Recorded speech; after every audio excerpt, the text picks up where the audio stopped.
No bueno. Hey guys and gals, welcome to Garage Gear. I'm JB. In this video, we're doing a carb cleaning, a tune-up, and sprucing this snowblower up so my buddy can sell it for top dollar. My good friend Adam Krutinger from Krutinger Puppets asked me for a helping hand. Let me put it this way, if it weren't for Adam, Garage Gear wouldn't be half of what it is now on YouTube. So I am more than happy to help him out. Be sure to check out all the cool things he's doing over on his YouTube channel, Krutinger Puppets. Several years ago, Adam decided to get a snow plowing service, and this machine has sat ever since. Yard machines and MTD snowblowers in general have been my arch enemy for a very long time. Mainly because of their designs, their engines, and their other components. Not afraid of them though. Unlike my errands over here in the corner, the carburetors on these machines can be very difficult to get to. You can usually get at the bowl underneath, but if you want to do a thorough carb cleaning, all this stuff up here and around has to come off. Now if you have a yard machines, MTD, Craftsman, or any other similar style snowblower, this video may just help you out. Time for a tune-up. If you are doing this in the middle of a snowstorm, just know that I feel your pain. Keep track of all your bolts so that way when you put this back together, you know where everything goes. Using your 10mm, take out these two bolts right here. Using your 10mm wrench, take off these two bolts right here on this side. First question, why do they put two bolts right next to each other? Makes no sense. Couldn't they have just done it with one? And out it comes. Then I'm going to take out this bolt right here with my ratchet because my impact driver won't fit. Out it comes. Now there is another screw right here. We'll have to get that out, but in order to get to that one properly, we got to take off this cover. There's two screws holding this on each side. We'll get that out of the way.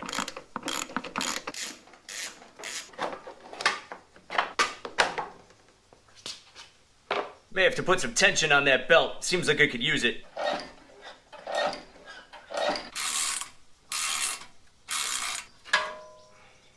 Next, we're going to take off these two carburetor mount bolts.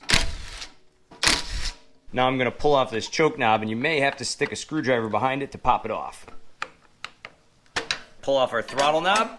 Now in order to get the rest of this whole entire panel off and out of the way, you have to follow it across, and it links up behind the electric start over here. Take these two screws out. Like that and let it hang. See, now it's free, baby. This whole panel should just slide right off now.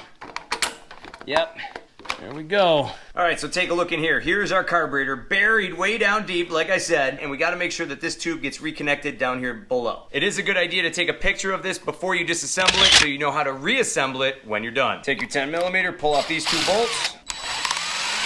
Check this out, this is one of our air intake covers. We're gonna clean this whole thing up and put it back where it belongs. Now this is my primer tube right here. I'm just gonna take my fingers, loosen this up, and pull it back. Then I'm gonna take some nail nose pliers and pull this hose off gently without ripping it off of its little nozzle. There it is. I'm gonna take this panel, I'm gonna slide it down underneath. Here's my choke plate, I'm gonna take this off and wiggle it free from its extension arm right here, just like that. Now the next step, we gotta drain the gas out of here, and I'm gonna venture to say that it's probably closer to 7 years old. Now right here is our fuel line. I'm gonna loosen this up with some pliers, and then the gas is gonna roll right down this Forma funnel, which is an awesome tool. I'll have this link down below in the description, and pour right into an empty protein jug.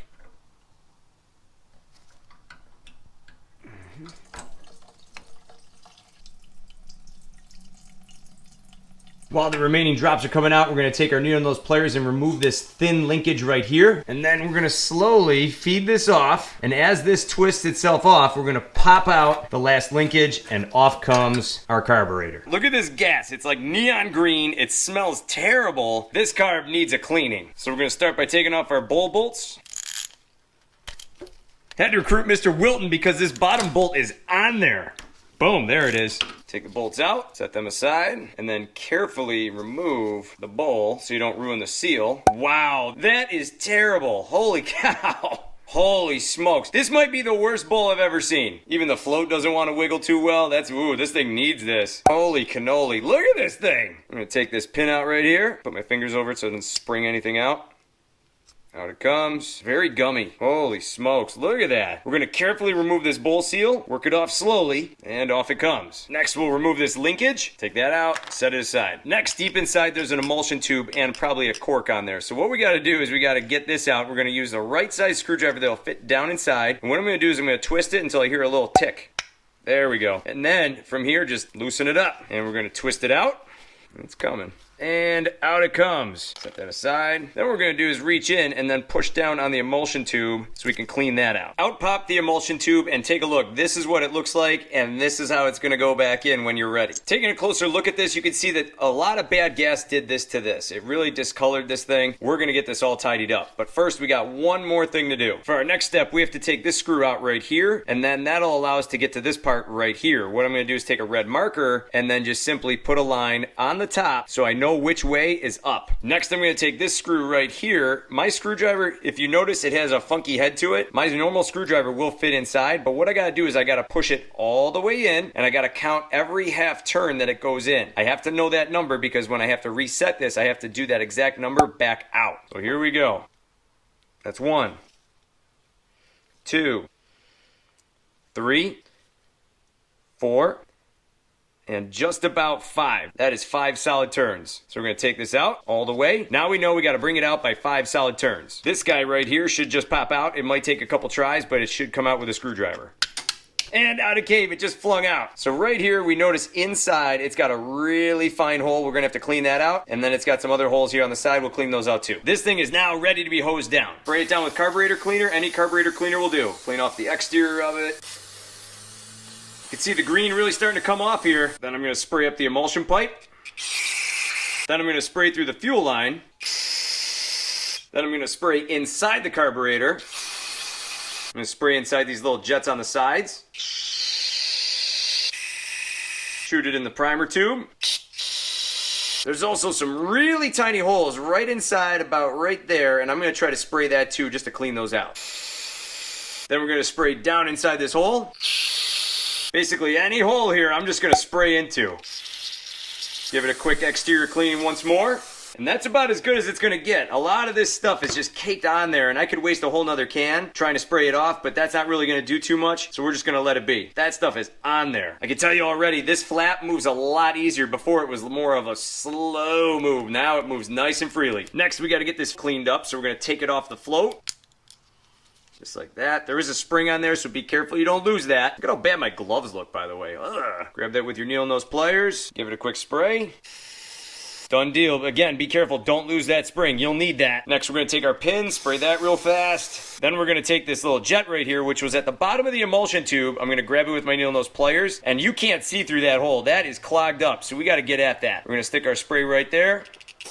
Ooh, spray doesn't even want to get in. All right, Mr. Jet, you like it rough, huh? For this part, take a wire brush, pull a needle back, stick it through, and just start wiggling it around through the jet. Just like that. Let it dance around in there for a few seconds, and then respray. Oh, yeah. Now we're in business. Look at that. Nice and clean, ladies and gentlemen. Then I'm going to take my bowl bolts, spray these down. Take my other bowl bolt, spray this. Next, I'm going to take my float, spray this down. This thing is disgusting. It is so stained from years of bad gas. Wow. It's not even coming clean. Wipe it down with a paper towel.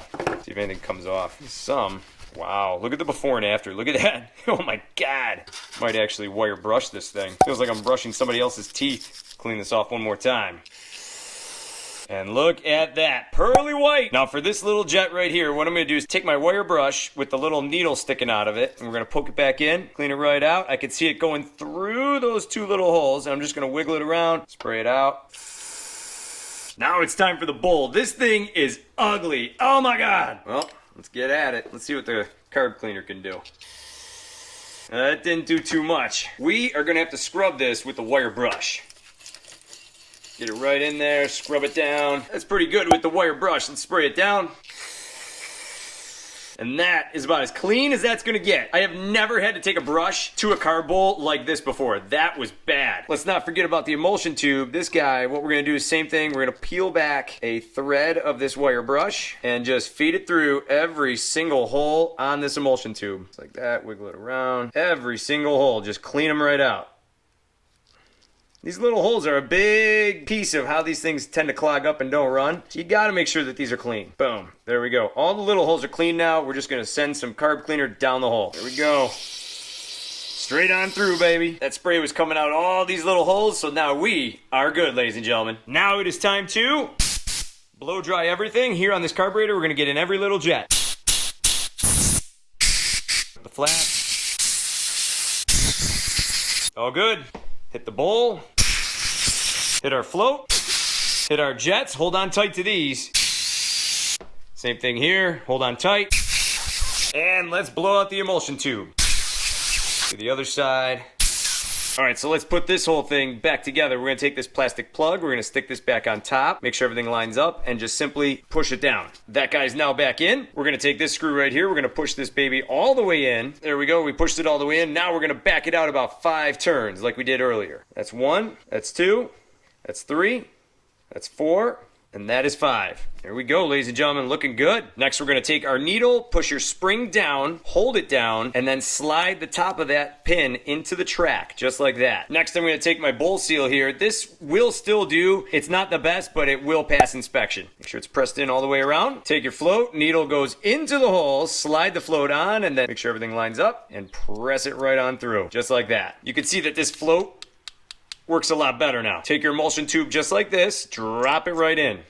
Now take your jet that we cleaned out and start screwing that in from the top. It might just tap down a little bit. Take your screwdriver, twist it in, and snug it down. That's in. Take your bowl, pop it on like this, screw in the bolt on the bottom, and then take your drain screw and screw that one in too. Tighten them down with your ratchet. Good. And last but not least, don't forget about your choke linkage. Stick that in, and you're off and running. That is a clean carburetor. We're also gonna clean off this air filter cover, like I said earlier, just spray it down with some carb cleaner. It's like that, and you can see some dirt and grime in that pan. Blow dry that. Done. Here we go, carburetor's gonna slide back on just like this. Make sure you slide your gas line clamp back in its spot, just like that. As we slide it back on, we're gonna drop this first thicker linkage into its slot. Just like that. Take your needle nose pliers and reconnect this thin little linkage into this tiny hole right here on the top. Take your choke linkage plate, send this guy through on the side first, then fit it through just like that. Next, reconnect your primer tube to the little tube here on the side and just push the little metal clip down to the base. Next, we're gonna reinstall this airflow cover. What we're gonna do is take the wire, slip it underneath this tab, and then the tube and the wire underneath this bolt hole. Insert your longer screws. Next, popping on this cover can be a little bit of a challenge because you have to connect your tube here, you have to make sure all your linkages go through their appropriate holes, and then you have to line up your bolt holes. So slide everything on, take your time with this, make sure everything goes back according to plan. Next, we're gonna put back on our linkage attachments, press them on firmly, then the choke. Then we're gonna take our electric start and bolt that back on. So now that carburetor is clean, back on, and before I take any other steps on this snowblower, I want to make sure that it runs. So I'm going to fill it up with some ethanol-free gas. I'm not going to fill it up all the way, just give it a little bit, and then we're going to fire it up and see if it'll run.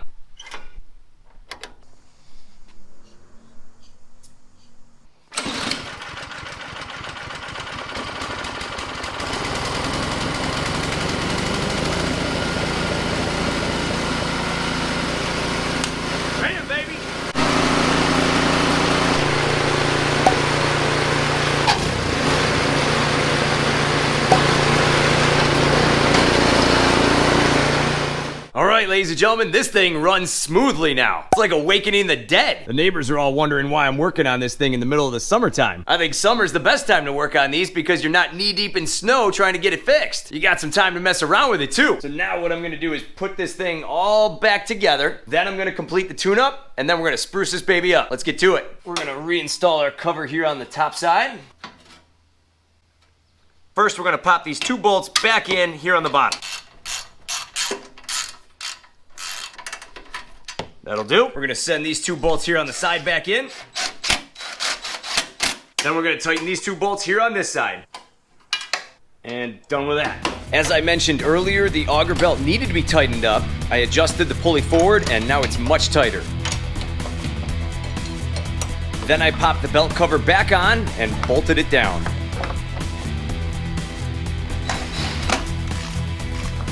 This snowblower definitely needed an oil change. The Forma funnel guided the oil right into the pan. No mess at all. Closed it back up and filled it back up with 5W30 full synthetic motor oil.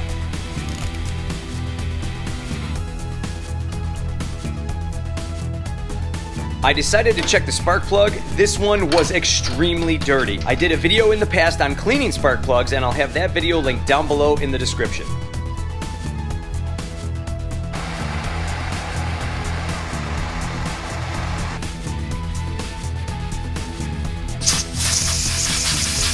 I gapped the spark plug as well. This one was way out of gap. I set the gap according to this model to 0.03 inches.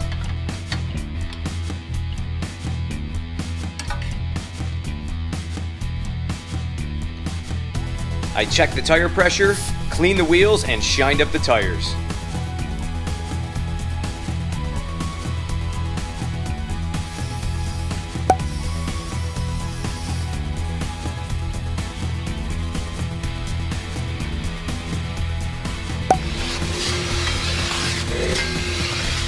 The skid shoes needed to be adjusted back into place. I reset them and tightened them down.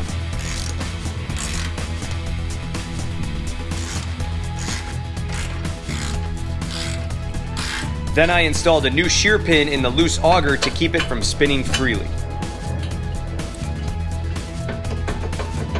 Next up were the bent auger housing panels. With a large clamp and a big set of pliers, I bent them back into place or as close to normal as possible.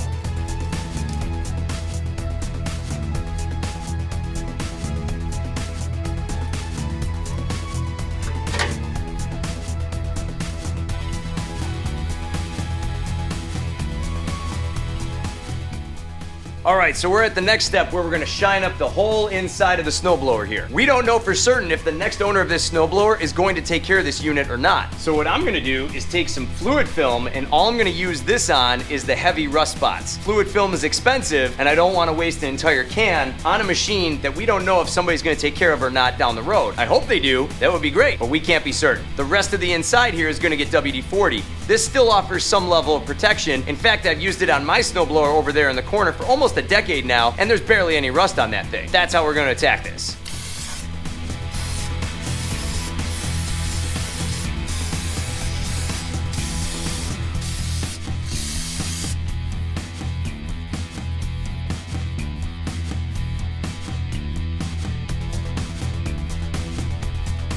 I decided to coat the rest of the machine with WD-40 to shine it up and protect it. I spread it around with a rag and it turned out great.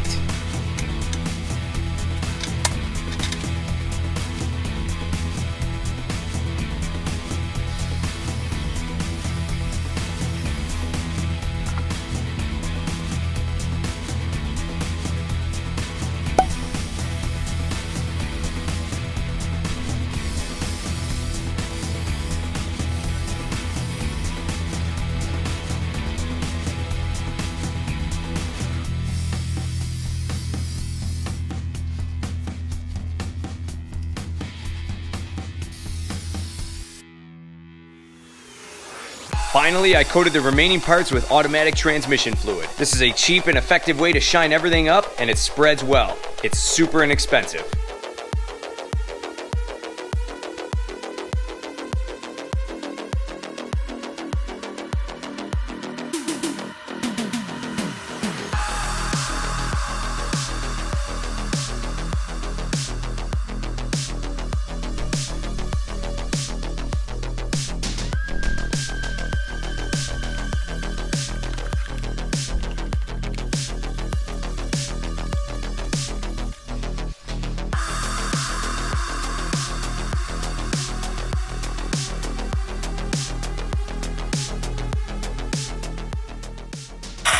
Well, ladies and gentlemen, that is a tuned up and totally clean snowblower. If Adam were to sell this snowblower now, he'd probably get about $200 for it. But come November, when the flakes start to fly, he'll probably be able to get between $300 and $400 for this snowblower. Adam will be buying pizzas all winter long after selling this bad boy. You think he'll save me a slice? Be sure to check out all the tools used in this video, linked down below. To see even more cool small engine videos, check out my links in the description. And follow me further at Garage Gear JB on Instagram. Have one of these snowblowers in your garage? Is it a friend or foe? Tell me about your experiences with it down in the comments. If you enjoyed this video, give me one of these. And remember, if you're feeling the vibe and you want to be part of the tribe, subscribe so that way you can stay up to date with everything going on here at Garage Gear. Thanks so much for watching, and I'll see you in the garage.